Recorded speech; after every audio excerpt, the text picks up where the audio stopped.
On se retrouve dans 50 minutes inside le mag. Alors vous vous êtes rendu compte cette semaine que la chaleur était bel et bien de retour, nous sommes en été, et s'il y a bien un lieu qui symbolise cette saison, bien, et les vacances, c'est Saint-Tropez incontestablement. Et vous allez voir, le village des stars et de la jet set est en train de tourner une page de son histoire. Et c'est sur la plage mythique de Pampelonne que le changement est le plus visible. Nouveaux établissements, nouveaux designs, nouvel état d'esprit. À quoi ressemble le nouveau Saint-Tropez? C'est un reportage de Romain Clément. Forcément, ils leur ont démoli toutes les plages. La plage mythique de Pampelonne, à 6 km de Saint-Tropez. Le rendez-vous des stars en été depuis 50 ans. Des eaux turquoises, du sable blanc, un petit paradis convoité qui vit en ce début d'été une révolution de velours. Et c'est au large qu'elle saute aux yeux.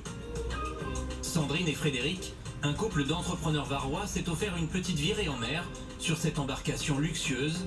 On sait pourquoi on est là. On sait pourquoi on est là. Et en s'approchant du rivage, il y a de quoi s'y perdre. C'est la première fois qu'on revient par la mer.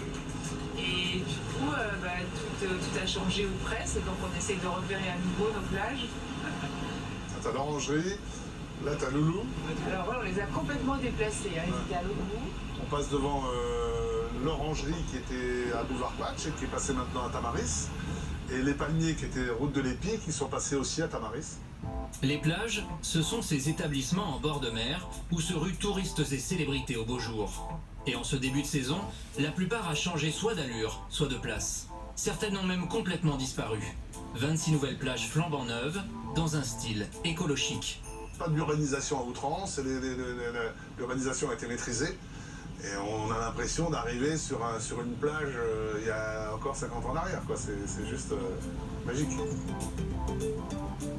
Fini les paillotes et les transats à perte de vue. Aujourd'hui, place à la sobriété, au luxe, mais aussi à une guerre feutrée, où chaque nouvelle plage doit aujourd'hui se faire sa place sous le soleil de Saint-Tropez. Car pour tous ces établissements, l'hiver a été rude. Une course contre la montre au rythme des pelleteuses, une vingtaine de chantiers. Pour tout détruire et tout reconstruire afin d'être prêt cette année. 8 mois de stress aussi pour Mathieu Tarot, qui a dû reculer son établissement de 800 mètres. Il fallait ouvrir au plus tard le 1er juin. Pour certains, la course a été plus compliquée que pour d'autres, pour différentes raisons. Certains avaient des problèmes budgétaires, d'autres des problèmes de prestataires et ça. Pour nous, le challenge, c'était de réussir en 4 ou 5 mois à fabriquer un bâtiment qui, évidemment, réponde aux besoins d'efficacité que réclame une équipe de 80 personnes pour servir 400-500 clients par jour. Mathieu Tarot est l'un des responsables des Palmiers, un établissement huppé qui existe depuis 20 ans. Le repère de certaines célébrités comme Sylvester Stallone ou Puff Daddy. Et pour continuer à les attirer, avec le patron Michel Di Benedetto, ils ont dû revoir leur copie. Pour créer de toutes pièces, les Palmiers version 2019, un ensemble de 400 mètres carrés, avec une partie bar, un restaurant, dans un style épuré. Mais en ce mois de juin, il n'y a pas encore foule, et Mathieu Tarot est un peu fébrile. Les touristes seront-ils au rendez-vous? J'ai relancé hier, ils ont beaucoup aimé, alors ils ont renvoyé des clients aujourd'hui. Ça nous a fait peur. Maintenant, il y a 3 hôtels. Les hôtels envoient leurs clients chez eux. Donc, c'est un investissement, il y a 70 employés. Il y a une nouvelle concurrence, il y a des investissements très lourds. Faut pas oublier que ici, les Palmiers, c'est une PME, donc il y a un patron qui s'endette et qui espère que l'investissement soit rentable. Donc les nuits sont blanches, les matins sont compliqués, voilà. Et... Pas trop exagéré, hein. Non mais bon. Des investissements de plusieurs millions d'euros pour des concessions de 12 années avec des loyers qui se sont envolés, 100 000 euros par an et 5% du chiffre d'affaires.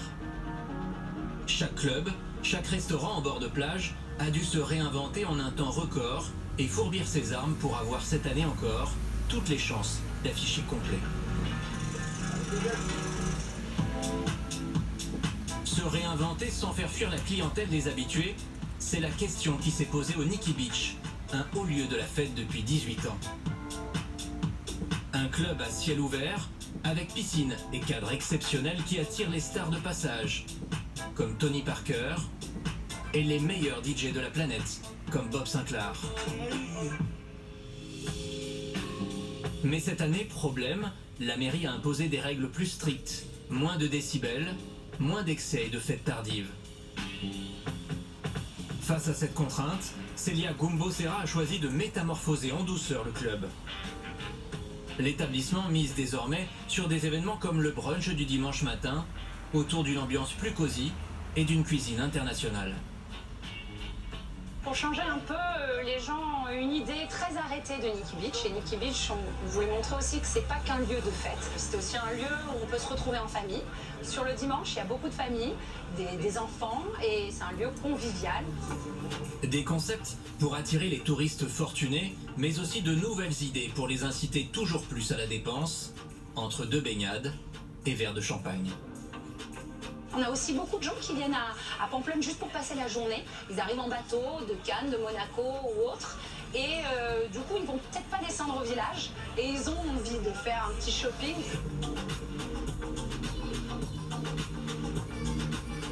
Des boutiques avec des produits de créateurs en vogue, comme ce maltier parisien de luxe qui a transposé pour l'été sa boutique du 8e arrondissement sur le sable de Pamplonne.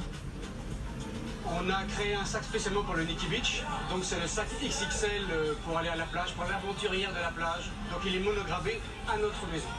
On peut avoir une idée du prix Oui, là on est sur un 1600 €, voilà.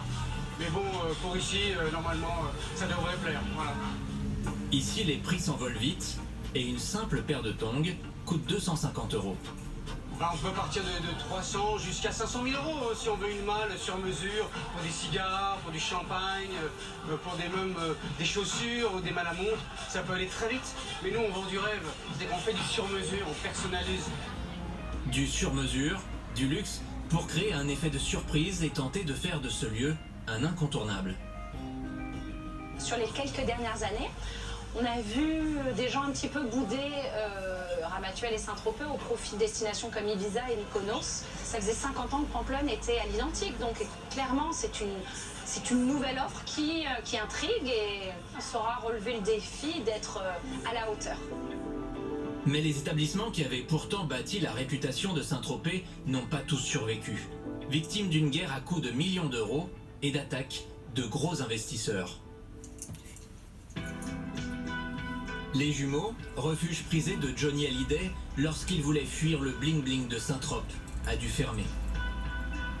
Tout comme Bagatelle Beach, fréquenté par la jeunesse dorée de la Riviera. Fin de l'histoire aussi, après 30 ans de service, pour New Largo, adulé par la top modèle britannique Naomi Campbell. Malgré leur ancienneté et leur statut, ils ont dû laisser place à de nouveaux venus. Comme La Réserve, Verdé ou encore Loulou, derrière lesquels se cachent d'influents hommes d'affaires, propriétaires d'établissements parisiens huppés. Cette redistribution des cartes a fait couler beaucoup d'encre et généré de nombreuses actions en justice. Oui, coupe.